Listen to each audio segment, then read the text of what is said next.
Om Shri Sai Ram, Dharma Vahini by Bhagwan Shri Satya Sai Baba, Chapter 12, The Significance of Temples.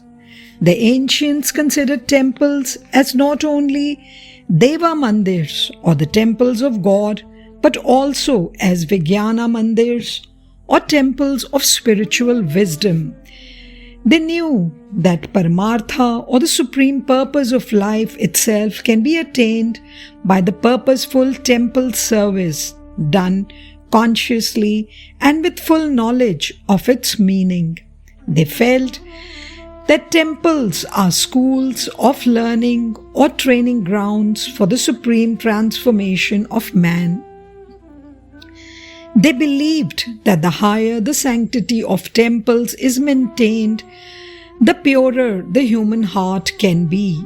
You can guess the nature of the inhabitants of a village by simply observing the village temple and its premises. If the temple is kept clean and pure, with holiness in the atmosphere, you can infer that the people of that village are full of fear of sin, that they can walk along the path of goodness. So thought the ancients.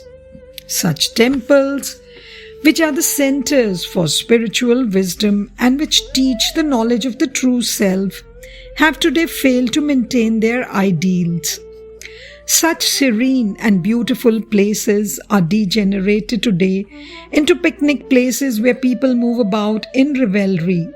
Idlers insensately gather in the precincts and play cards or draw charcoal lines on the floor to play dice or such other gambling games. As a result, many temples are today turning into the spotting places of Kali Purusha or a wicked demon and personification of adharma or immorality. In the Kali Yuga age, this is contrary to dharma. The temple must be considered as the heart of the village. It should therefore be kept pure and clean as befits the heart. Believe that God walks about in the temple. It is His residence. All have a responsibility to preserve the holiness of that atmosphere which confers the joy of serving the Lord. Believe that the temple is the heart of all. The day that is done, Madhva Tattvam, the God principle in man, will shine forth as a jewel. This is the truth. This is the upholding principle behind the construction of temples. Village authorities, government agencies, or devotees themselves must make all arrangements in temples that are needed for the spiritual development of man. Then only can the spirit of divine splendor shine forth and spread to mankind. This is not all. There are some ultra-modern critics who condemn the construction of the gopurams or a high pyramidal tower over the gates of the temple or temple gateway, so as much waste of money. This reveals a total absence of far-sightedness. No one with a high ideal or an upward vision or a great virtue will make such a remark. If you dwell upon the significance of the Gopuram, you can realize how holy, how mysterious, how revealing its purpose is. The Gopuram beckons to all those who move in and around that village, who have lost their way, immersed in the worldly pursuits, and who wander away from truth. O ye mortals, blinded by the fog of physical attachments and self-aggrandizing urges, enslaved by the miasma of worldly desires, which are fleeting and false, you have forgotten me, the true nature, heritage, the eternal, the source and the sustenance of you all. Forgetting me, you are wallowing in grief, you are pursuing the mirage in the desert sands. Come, have faith in the everlasting me, struggle out of the darkness and enter the realm of light and come to the royal road of Shanti or peace. That is the path of Dharma. Come, come, oh come. Thus does Lord Gopala call on all with a raised hand from aloft the housetops in every village. So, if seen through the more elevated insight, Gopurams help to abolish Antodrishti or the inferior downward outlook of man and cause to develop Urdhva Drishti or the supreme upward vision, that is the Dharma, underlining the construction of Gopurams. Such high ideals inspire these structures. This is the true meaning, a meaning which can be experienced and felt. The light on top of the Gopuram is the symbol of Akhanda Jyoti or the eternal unbroken light, which is the refuge of all. It is a symbol to remember the Supreme Lord who is Jyoti Swarupa, embodied light, effulgence. It is an extraordinary light that brings Nitya Shanti or eternal peace. It inspires the inward vision to establish in Brahmanishta or the contemplation of Atma within, to realize the oneness with Hari or God. Temples are like an oasis in the desert for those who have lost their way in the hot sands of unrest and grief. They are abodes of peace and joy. Welcoming them to cool, joyous peace, the Gopurams hold aloft the flag of the name of God, fighting the evil influence of Kali Purusha. All should offer their salutations to them for the service. Many dull-witted moderns question the purpose of all the constructions and conditions, conventions and customs which revolve around the temple. They cannot grasp any replies that are beyond their limited understanding. A patient suffering from viral, malignant fever will find even sweet things bitter. So too those afflicted with the viral fever of worldliness can never taste the real sweetness of truth. First, the fever must subside, then they can appreciate the value of the things of the spirit. Similarly, one should first ponder on queries as, what is the goal of human life?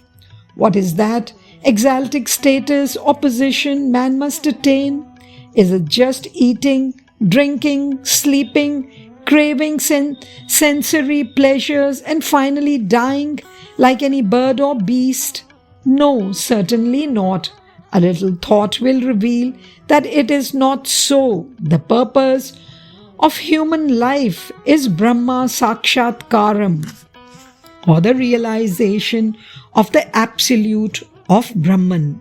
Without attaining the prosperity of the grace of that Lord, no one can experience Shanti or peace. However much one strives to extract happiness from the multiplicity of worldly things, the quantum of satisfaction is very little, and so for peace one finds that it is impossible to get it through things of the world. The doubt naturally arises, why should one aspire for the divine grace or the realization of the absolute? The reason is, that is the original abode, that is the place of origin and refuge of all. There is no other destiny, so one must take refuge in God. The manas or mind can have shanti or peace only when it merges in Paramatma, the Supreme Soul, which is Swarupa, the Supreme Reality. Sarva, Dhishtana, the all-pervading, Mula Karana or the primal cause, and Sat, Chit, Ananda, Rupa, the pure existence, consciousness, bliss. Otherwise, it cannot experience Shanti. Even the most comfortable house, equipped with all the luxuries man craves for, even heaps of treasure, are helpless to endow one with Shanti or peace. Shanti or peace can be won only by the realization of God or by surrender to God, who is the very core of one's being, the very source of all life and living. Consider this. Do those lucky enough to possess wealth, gold, property and comforts have peace? Nor is this all. Are highly learned advanced persons of extraordinary beauty, those with superhuman physical strength, are they at least at peace? What is the reason for the misery of even these? The reason is they have ignored the one absolute underlying principle, that is Parmeshwara Tattvam, only through which one can attain true bliss and peace. To truly die is to forget God. All lives lived without the breath of faith and devotion to the one supreme overlord are despicable. Lives spent without tasting the nectar of the divine principle, without gaining even an iota of spiritual wisdom, they are all wasted chances. Such men are most unlucky. Our true form, the fountain of our joy, our fundamental basis is Paramatma, the absolute self, that is God. However, men at large have now forgotten this principle of divinity. What an absurdity it is! Paramatma principle has become something outside and beyond, unnecessary, unsought for. The world, with its tinsel tawdriness, has become near and native, necessary and desirable.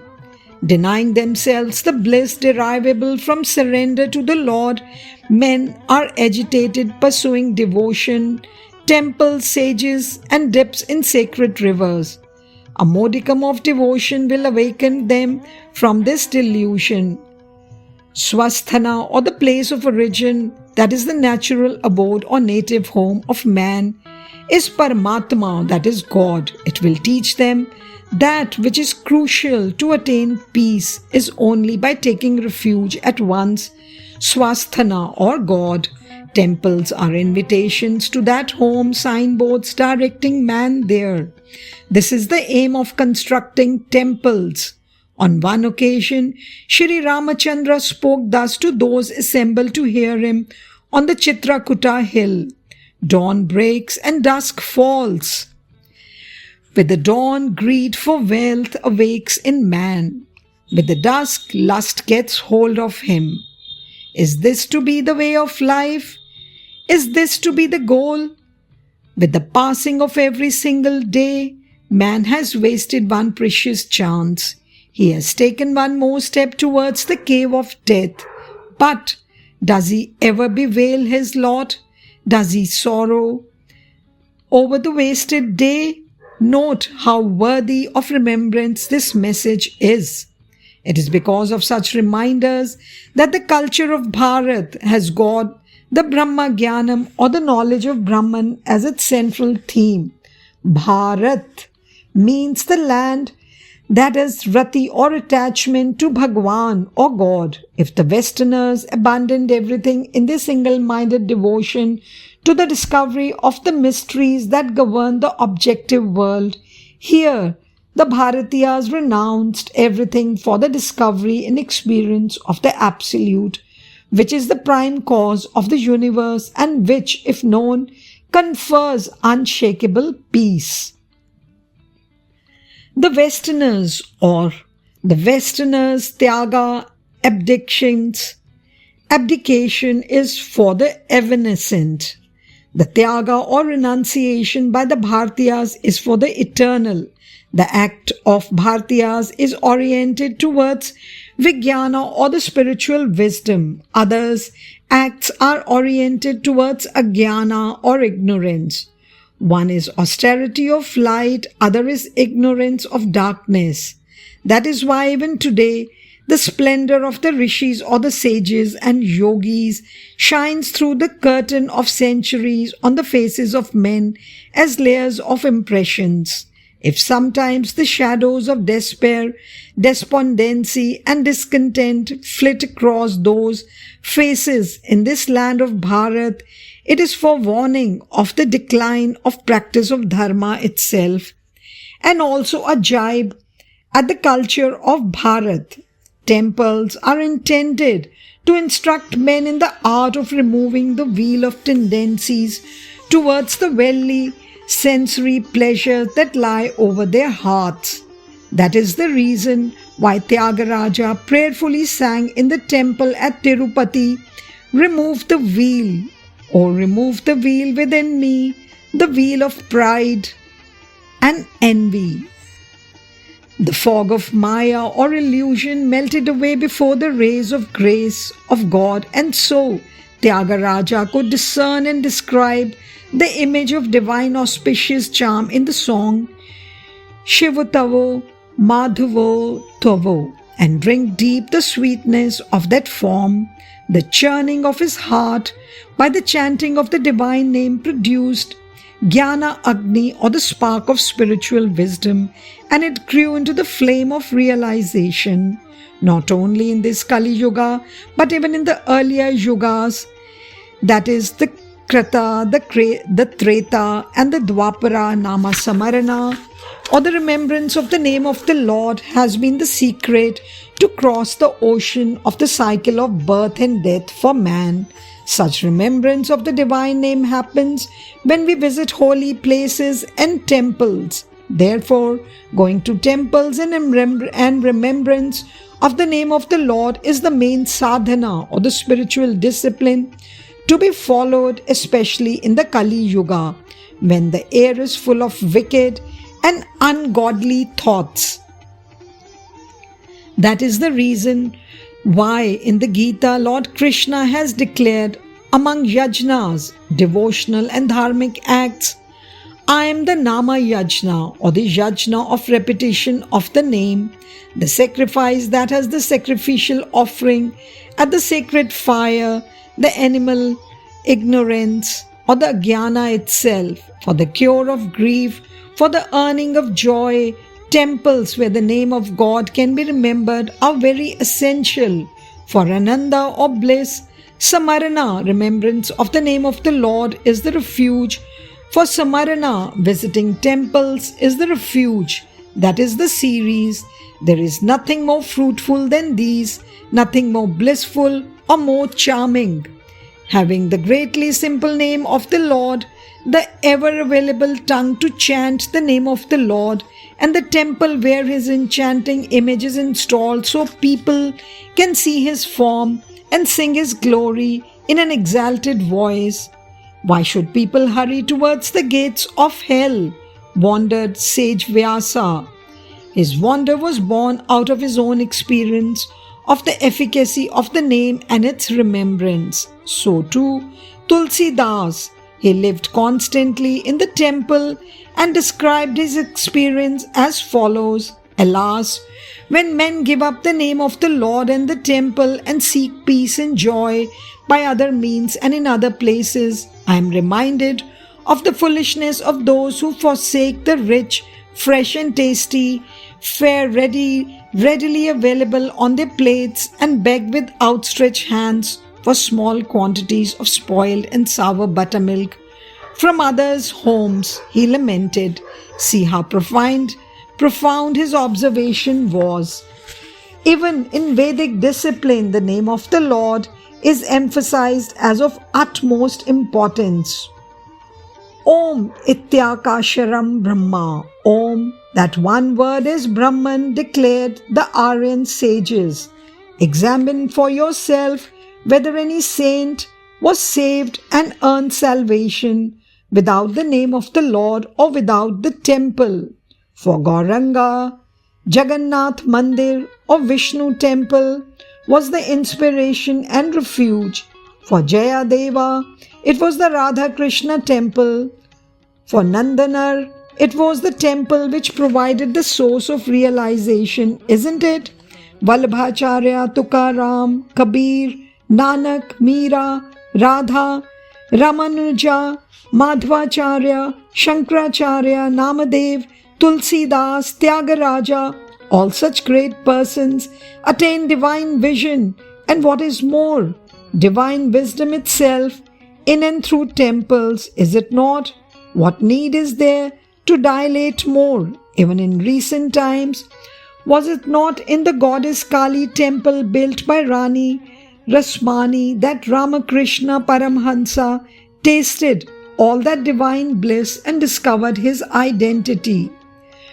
To desecrate such holy temples, to spoil the sacred atmosphere of their presence, to forget their holy mission and to pave the way for the decline and desecration, undoubtedly a dharma. How come those acts are dharma? Those who do these things have neither inner nor outer light. They are in utter darkness. Mandirs or temples and temple worship, mathams or monasteries or company of sages, samarana or recital and remembrance of the name of the Lord, puja, adoration of the images or the idols, etc. These are external sources of light. Dhyana, meditation, tapas, austerity, manana, reflection, etc. These are the sources of inner illumination. Devoid of both, how can these persons experience the vision of the divine glory or gain vijnana or spiritual wisdom? Therefore, Tulsidas Goswami once declared thus, if you require light inside the house as well the outside, then place the lamp on the doorstep. So too, if you desire to spread the illumination of Shanti or peace outside yourself as well as inside, then place the lamp of the name of the Lord on the tongue, which is the doorstep of your personality. This lamp on the tongue will not flicker, fade, or be put out by any storm. It will confer the illumination of peace to you as well as on all whom you meet and to the entire world. Therefore, for the salvation of the individual as well as of the world, the name of the Lord and the abode of God are the best means. The very memory of the name of the Lord will evoke the vision of the true form or reality. It means thus the sakara rupa or the visual form is essential. Temples are the places where that form in all its enchantment and glory is depicted for the inspiration of the aspirant. So, whether the ordinary eye sees that glory or not, in the perspective of the seekers of the Atmic truth, temples are indispensably valuable. Jai Sai Ram. Saishwaraya vidmahe Satyadevaya dhimahi Tanna sarva prachodayat. Om Saishwaraya vidmahe Satyadevaya dhimahi Tanna sarva prachodayat.